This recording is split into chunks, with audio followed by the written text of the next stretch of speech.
മുൻ പ്രസിഡന്റുമാർ ഒരു കാര്യത്തിലും പ്രതികരിക്കുന്ന നമ്മൾ സാധാരണ കാണാറില്ല. ഇപ്പം നമുക്കറിയാം, മുൻ പ്രസിഡന്റുമാർ ബിൽ ക്ലിൻ്റൺ, അതിനുശേഷം പിന്നെ ജോർജ് ഡബ്ല്യു ബുഷ്, പിന്നെ ഒബാമ, പിന്നീട് ട്രംപാണ് വരുന്നത് ഫസ്റ്റ് ടൈം, അതിനുശേഷം ജോ ബൈഡൻ.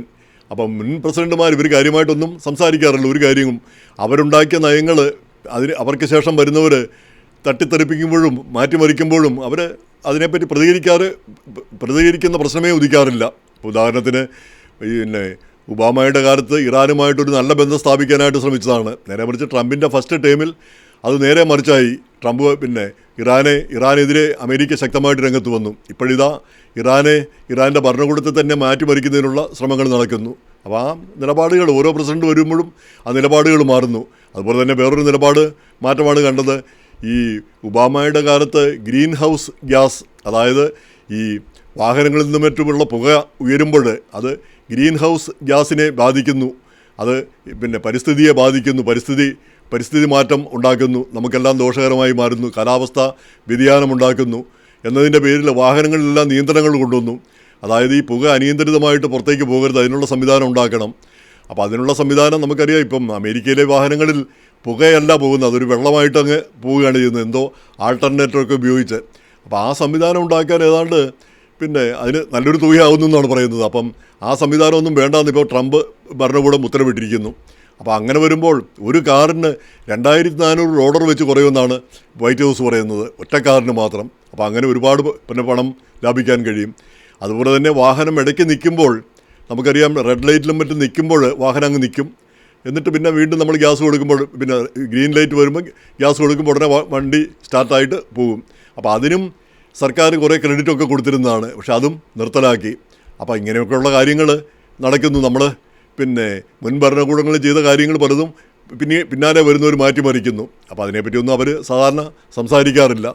അപ്പോൾ ഇതിൽ ശ്രദ്ധേയമായ കാര്യം, ഈ ഗ്രീൻ ഹൗസ് ഗ്യാസൊക്കെ ഇങ്ങനെ ഈ മാറ്റുന്നത് നല്ലതാണോ എന്ന് നമുക്ക് അറിഞ്ഞുകൂടാ. നമ്മൾ മനുഷ്യരാശി നേടിയൊരു പുരോഗതിയാണ്, അത് നമ്മൾ പിന്നോക്കം പോകുന്നത് ഗുണകരമാണോ എന്ന് വ്യക്തമല്ല. അതുപോലെ തന്നെ വേറൊരു കാര്യം കൂടെ ശ്രദ്ധിക്കേണ്ടത്, നമ്മുടെ ഈ വാക്സിനും അങ്ങനെയുള്ള കാര്യങ്ങൾ അത് നമ്മൾ എത്രയോ വർഷങ്ങളിലൂടെ നേടിയെടുത്തതാണ്.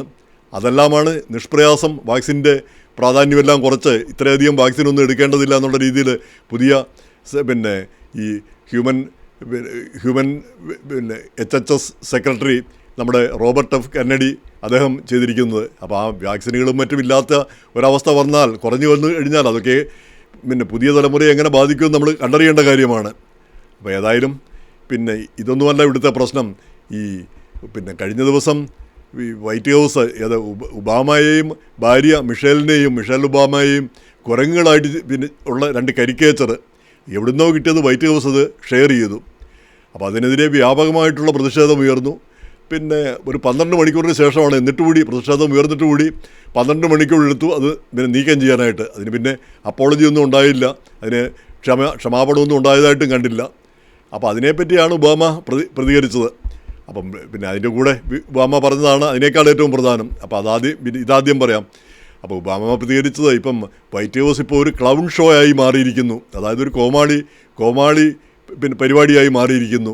ഈ ഒരു പ്രസിഡന്റ് ഒക്കെ ഇങ്ങനെയുള്ള കാര്യങ്ങൾ ചെയ്യുമെന്ന്, അല്ലെങ്കിൽ ഒരു വൈറ്റ് ഹൗസിൽ നിന്ന് ഇങ്ങനെയുള്ള കാര്യങ്ങളൊക്കെ ചെയ്യുമെന്ന് ആരും പ്രതീക്ഷിക്കുന്നതല്ല. ഏറ്റവും ലോ ലെവലിലേക്ക്, ഏറ്റവും താണ ലെവലിലേക്ക് പോയിരിക്കുന്നു. ഇതൊരു കോമാളിത്തരം. അതുപോലെ തന്നെ ഒച്ചപ്പാട്, വൈറ്റ് ഹൗസിൽ നമ്മൾ കേൾക്കുന്ന മുഴുവൻ ഒച്ചപ്പാടുകളാണ്, ബഹളവും ഒച്ചപ്പാടുമാണ് കേൾക്കുന്നത്. മിനസോട്ടയിൽ 2 പൗരന്മാരെ വെടിവെച്ച് വന്നപ്പോൾ അവരെ ആഭ്യന്തര ടെററിസ്റ്റ് എന്നും മറ്റും ആ രീതിയിൽ ഭീകരവാദികൾ എന്നുള്ള രീതിയിലൊക്കെയാണ് ആദ്യം പിന്നെ വൈറ്റ് ഹൗസ് പ്രഖ്യാപിച്ചത്. അപ്പോൾ അങ്ങനെയൊക്കെയുള്ള ഹീനകൃത്യങ്ങളാണ് ഇപ്പോൾ നടന്നുകൊണ്ടിരിക്കുന്നത്. ഇത് അതിശയിപ്പിക്കുന്നതല്ല, ഇത് ഇത്രയും തരംതാണ രീതിയിലേക്ക് പോകുന്നത് ഖേദകരമാണ് എന്നൊക്കെയാണ് ഒബാമ പറഞ്ഞത്. അപ്പോൾ അത് പിന്നെ ഒബാമ അങ്ങനെ പറയുള്ളൂ. അത് ഡെമോക്രാറ്റുകൾ പിന്നെ വേണ്ട വിധത്തിൽ ഇതിനെ പ്രതിരോധിക്കുന്നില്ലേ എന്ന ചോദ്യത്തിന് വേണ്ട വിധത്തിൽ പ്രതിരോധിക്കുന്നുണ്ട്, അവരെ കൊണ്ട് കഴിയുന്ന രീതിയിലെല്ലാം ചെയ്യുന്നുണ്ട്. പിന്നെ എന്തായാലും ഇതിന് മാറ്റമുണ്ടാകും. അടുത്ത ഇലക്ഷൻ വരുമ്പോഴത്തേക്ക്, മിഡ് ടേം ഇലക്ഷൻ വരുമ്പോഴത്തേക്ക് മാറ്റമുണ്ടാകും എന്നുള്ള രീതിയിൽ ആണ് ഒബാമ സംസാരിച്ചത്. അപ്പോൾ അതിൻ്റെ കൂടെ അദ്ദേഹം പറഞ്ഞ മറ്റൊരു കാര്യമാണ് ശ്രദ്ധേയമായത്. അദ്ദേഹം പറഞ്ഞത് അന്യഗ്രഹ ജീവികളുണ്ട്. അന്യഗ്രഹ ജീവികൾ എന്ന് പറഞ്ഞാൽ അത് പിന്നെ അന്യഗ്രഹ ജീവികൾ മലയാളത്തിൽ പറയാനൊരു സുഖമില്ല. നേരെമറിച്ച് ഏലിയൻസ് ഇംഗ്ലീഷിൽ പറഞ്ഞാൽ വളരെ എളുപ്പം. ഇപ്പോൾ ബെഞ്ച് ഡെസ്ക് എന്നൊക്കെ പറയാമെങ്കിൽ നമുക്ക് മലയാളത്തിലും ഏലിയൻസ് ഉപയോഗിക്കാം. ആ ഏലിയൻസ് ALIENS ഏലിയൻസ് അന്യഗ്രഹത്തിൽ നിന്നും പിന്നെ നമുക്കറിയാത്ത ആളുകൾ, ഇവിടെ ഇല്ലീഗലായിട്ടുള്ളവർ ഏലിയൻസ് എന്ന് പറയാറുണ്ട്, അതായത് ഇവിടുത്തുകാരല്ല എന്നുള്ള അർത്ഥത്തിൽ. അപ്പോൾ ഈ ഏലിയൻസ്, അതിനെ ഏലിയൻസ് ആ സ്പെല്ലിങ് നോക്കിയാൽ നമുക്ക് അളിയൻസ് എന്ന് വേണമെങ്കിലും പറയാം, ALIENS. അപ്പോൾ അളിയൻസ് എന്ന് പറഞ്ഞൊരു കൂട്ടരുണ്ട്. കാരണം പ്രപഞ്ചം ഇത്ര വലുതാണ്, എവിടെയെങ്കിലുമൊക്കെ ജീവികളുണ്ട്, അങ്ങനെ ഉണ്ടാകാതിരിക്കാനൊരു വഴിയുമില്ല എന്നാണ് അദ്ദേഹം പറയുന്നത്. അപ്പോൾ അമേരിക്കൻ പ്രസിഡന്റ് അങ്ങനെ പറയുമ്പോൾ, മുൻ അമേരിക്കൻ പ്രസിഡന്റ് അങ്ങനെ പറയുമ്പോൾ അതിന് കുറച്ച് വിശ്വാസ്യത കൂടുന്നു. അപ്പോൾ തീർച്ചയായിട്ടും അത് ഉണ്ടാകാനുള്ള സാധ്യതയാണ് നമ്മൾ കൂടുതലായിട്ട് കാണേണ്ടിയിരിക്കുന്നത്. അപ്പോൾ അദ്ദേഹം പിന്നെ പറഞ്ഞ ഒരു കാര്യം, വിശദീകരിച്ച ഒരു കാര്യം, താൻ അവരെ കണ്ടിട്ടൊന്നുമില്ല. അതുപോലെ തന്നെ ഇവരെ ഈ ഏരിയ 51 എന്ന് പറഞ്ഞ നെവാഡയിൽ അതിരഹസ്യമായിട്ടുള്ള ചില അമേരിക്കൻ സൈനിക കേന്ദ്രങ്ങളുണ്ട്. അപ്പോൾ അവിടെ ഇവരെ ഒളിപ്പിച്ച് വെച്ചിട്ടുണ്ട്, ഇവരുടെ പേടകങ്ങളൊക്കെ അതിൻ്റെ അവിടെ രഹസ്യ അറകളിലൊക്കെ ഒളിപ്പിച്ച് വെച്ചിട്ടുണ്ട്, അങ്ങനെയുള്ള കാര്യങ്ങളൊക്കെ നടക്കുന്നുണ്ട് എന്ന് പറഞ്ഞു. അങ്ങനെയൊന്നുമില്ല, അങ്ങനെയുള്ള കാര്യങ്ങളൊന്നും പിന്നെ ഉള്ളതായിട്ട് അറിയുകയുമില്ല. ഏതായാലും അമേരിക്കൻ പ്രസിഡൻറ്റിൽ നിന്ന് ഇത്തരം സുപ്രധാനമായ കാര്യങ്ങളൊന്നും മറച്ചു വയ്ക്കുന്ന പ്രശ്നമില്ലല്ലോ. അത് കാരണം അങ്ങനെയൊന്നുമില്ല എന്നാണ് ഒബാമ തറപ്പിച്ച് പറഞ്ഞിരിക്കുന്നത്. പക്ഷേ അന്യഗ്രഹ ജീവികളുണ്ട്, അളിയൻസ് ഉണ്ട്, എവിടെയെങ്കിലുമൊക്കെ ഉണ്ടെന്നാണ് അദ്ദേഹം പറയുന്നത്. കാരണം ഈ പ്രപഞ്ചം ഇത്രയും വിശാലമാണ്, ഇത്രയും വലുതാണ്.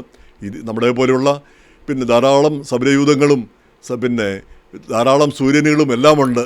അപ്പം തീർച്ചയായിട്ടും അവിടെ എവിടെയെങ്കിലുമൊക്കെ ജീവികൾ ജീവനുള്ള വസ്തുക്കൾ ജീവനുള്ളവ ഉണ്ടായിരിക്കുമെന്നാണ് ഒബാമ പറഞ്ഞിരിക്കുന്നത്. താനൊട്ട് കണ്ടിട്ടുമില്ല. അതുകൊണ്ട് ഇല്ല എന്ന് പറയാൻ പറ്റില്ല. അതുപോലെ തന്നെ അവരാരും ഇവിടെ വന്നു എന്ന് പറയുന്നതിന് ഇത് ഇവയെല്ലാം ഗ്രഹങ്ങളെല്ലാം വളരെ വിദൂരത്തിലാണ്.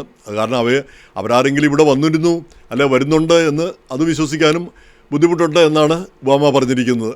എന്തായാലും ഇത് ഉണ്ടാകാനുള്ള സാധ്യതയാണ് നമ്മളിവിടെ മനസ്സിലാക്കേണ്ടിയിരിക്കുന്നത്. ഒബാമയെപ്പോലെ ഒരാളത് പറയുമ്പോൾ അതിനുള്ള സാധ്യത ഉണ്ടായിരിക്കാം എന്ന് വേണം നമ്മൾ കണക്കാക്കേണ്ടിയിരിക്കുന്നത്. അങ്ങനെ ഉണ്ടെങ്കിൽ വളരെ നല്ല കാര്യം. അളിയൻസിനെ നമുക്ക് സ്വാഗതം ചെയ്യാം. നമുക്കിനി അങ്ങോട്ട് വല്ല കുടിയേറ്റത്തിനൊക്കെ സാധ്യത ഉണ്ടാകുമെന്നും അറിഞ്ഞുകൂടല്ലോ. ഈ ഭൂമി എത്ര കാലം ലോകാവസാനം എന്ന് എല്ലാ മതങ്ങളിലും അതൊക്കെ പറയുന്നുണ്ടെന്ന് തോന്നുന്നു. ലോകാവസാനം സംഭവിക്കുന്നത്. അപ്പോൾ എന്ന് പറഞ്ഞ പോലെ ഇവിടെ അവസാനം സംഭവിക്കുമ്പോഴത്തേക്ക് നമുക്ക് അങ്ങോട്ട് ചാടാനുള്ളൊരു അവസരം കിട്ടിയാൽ മതി. അളിയൻസ് നമ്മളെ കൂടി ഒന്ന് കരുതൽ, നമുക്ക് വേണ്ടി കൂടി ഒരു കരുതൽ വേണം എന്നാണ് നമ്മൾ ആഗ്രഹിക്കുന്നത്.